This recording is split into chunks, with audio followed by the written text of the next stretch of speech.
A teen boy snapped at his family for bugging him when he wanted to play games and spend time with his friend. Unexpectedly, his friend told him something that broke his heart, so he went home to apologize, but it might have been too late. "Chris, come down for dinner." Chris heard the grating voice of his mother calling him for Thanksgiving dinner. He rolled his eyes and focused on his game until he listened to his friend, Gary, through the headphones.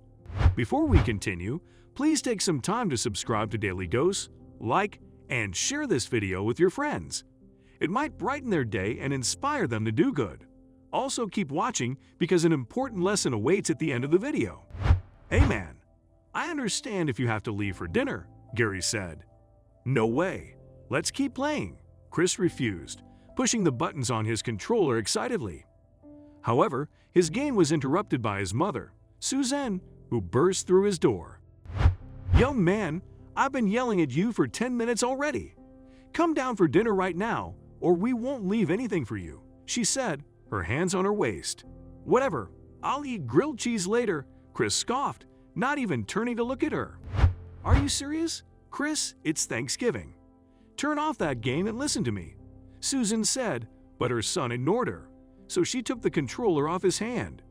"Mom," he yelled, "go down for Thanksgiving right now. This is a time to spend with family, talk, and be close to one another. You know we're not going to be here forever. Grandma is getting old too, and she would love to see you. Our cousins are here too, and no one has even seen you." "That's just rude, Chris," Susan said, her tone stern but still reasonable. "For God's sake, you think I want to spend a whole dinner with all those people talking about how grateful we all are for our lives and whatever? That's a nightmare for me," Chris said, frowning at his mother. He grabbed his headphones and threw them on the floor. "Chris," Susan yelled, offended. "I'm going to Gary's to keep playing without these stupid distractions," the teen boy said and grabbed his jacket from the bed. He stomped down the stairs and ignored everyone's calls and greetings. "Chris, where in God's name are you going?" his father, Max, called out. But Chris ignored him, put his shoes on by the door, and walked out, slamming the door. He reached Gary's house, and they played video games all day and night. Gary ordered pizza for them because he only lived with his aunt, a nurse at the local hospital who couldn't take the shift off Thanksgiving.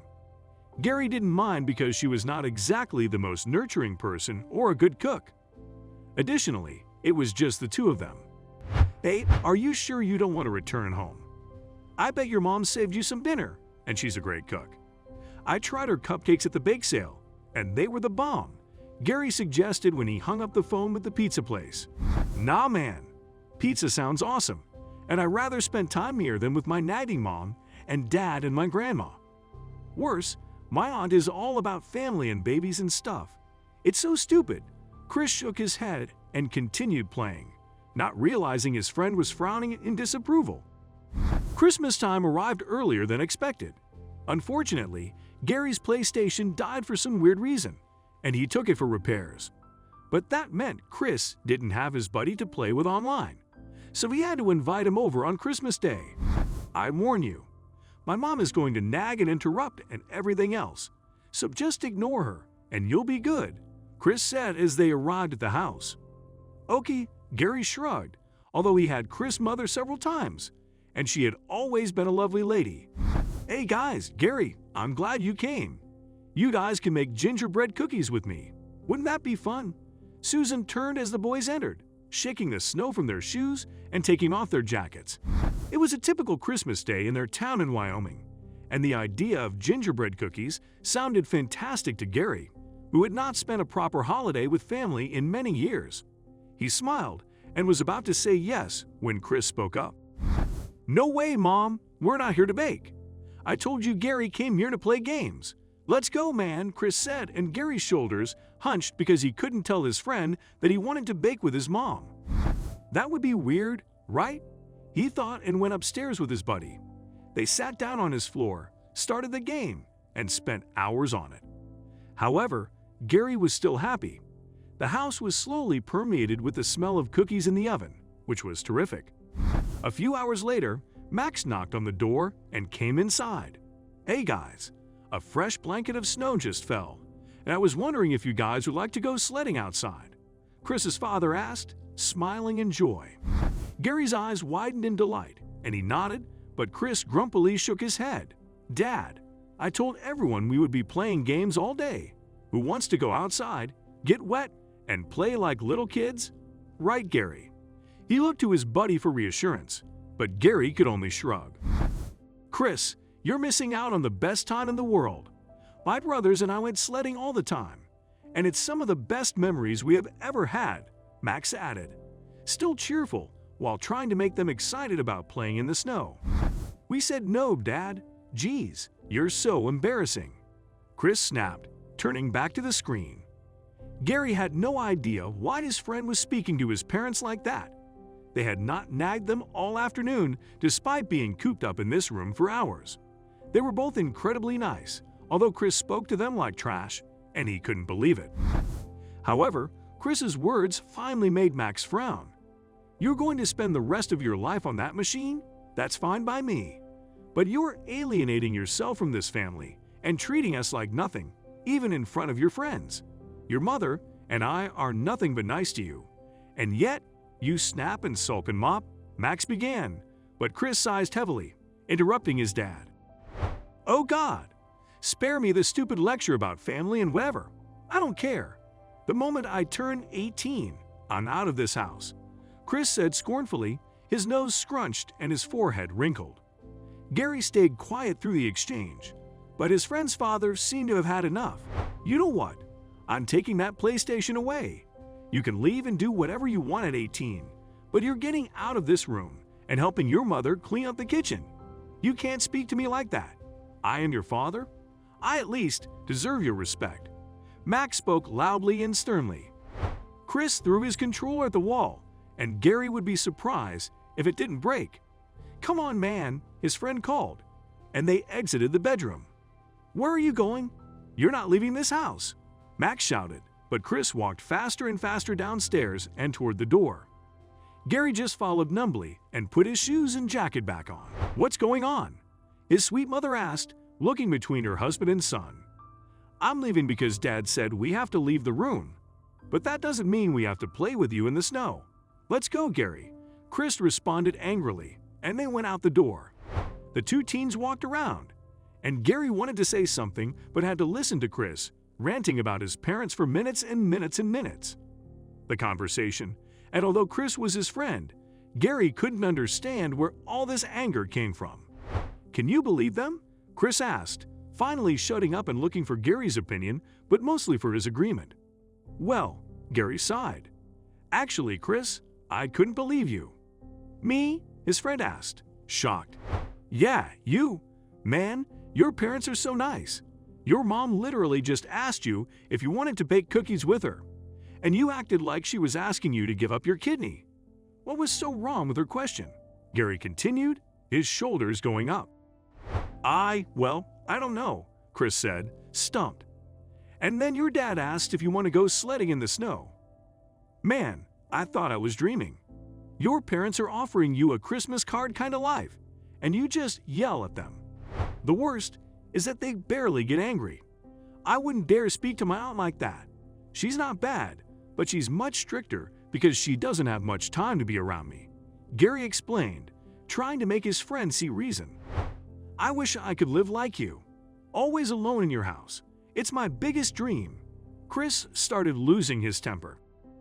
"I would kill to have your life with your parents and your entire family gathering for Christmas and Thanksgiving." Gary's voice also rose. "My parents died when I was 8, dude. That means I was old enough to remember how great our holidays were. My mom didn't bake gingerbread cookies, but she made the best pumpkin pie ever. My dad didn't like the snow very much, but he loved sitting with me to tell me stories from all the books he read." Chris remained quiet because his friend was not done. "They died before I could truly appreciate what they had, but I know they loved spending time with me. And sometimes, our aunt came by when she wasn't busy. Our family was small and simple, and we didn't have a lot, but we had everything. And one day, it was gone. I had to live with my aunt, who is always too busy, and it's been worse after the pandemic. I was alone all the time. I would have killed to have your Thanksgiving, killed to bake cookies, killed to play in the snow with your dad.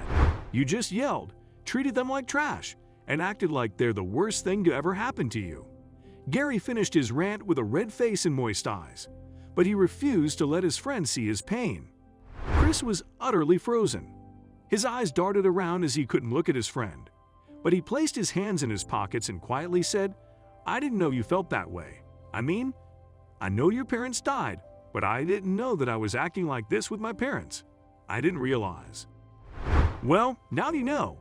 Go home and apologize or forget about being my friend. I can't take your attitude anymore." Gary shook his head and walked away.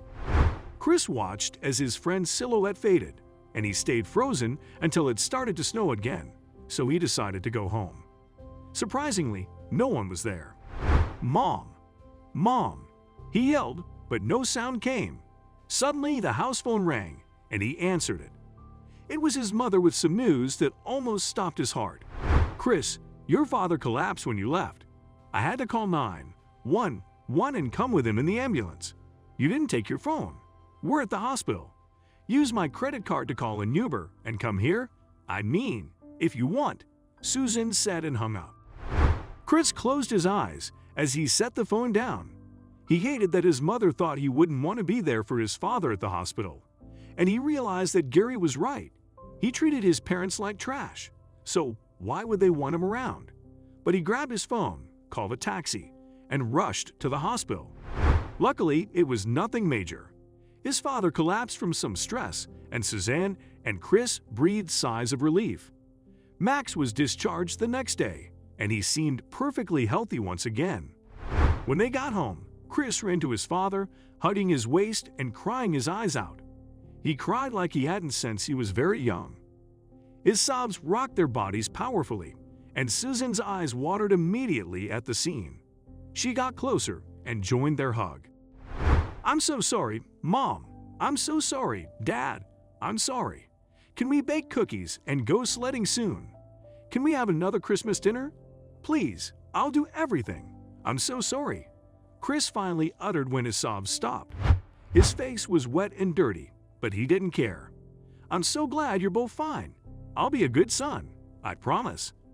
"Of course we can do all that, son," Max said, nodding eagerly and resisting the urge to cry. After a while, they separated, and Susan made them all grilled cheese sandwiches for dinner. They started talking, and Chris opened up to his parents about what Gary had said. "I can't promise I won't be moody, but I'm so sorry. I'll do better." The teen finished, munching on his food, and Susan grabbed her husband's hand. "We forgive you, darling. Let's plan what we want to do for our second Christmas this year. Do you want to invite the family?" she added, changing the topic to clear the mood. They discussed everything, and Chris suggested inviting Gary and his aunt. 2 days later, they scheduled their dinner, and the family arrived, as well as his buddy with his aunt, Fiona, who managed to get the day off from the hospital. Chris helped his mother to cook and clean the entire day. After dinner, they all went outside and built snowmen while laughing, and someone started a snowball fight at some point. Chris smiled as Gary threw one ball directly to his face. It was the best time he had had in a long time. PlayStation was nothing compared to this. "Although I hope my dad gives it back," Chris thought sheepishly.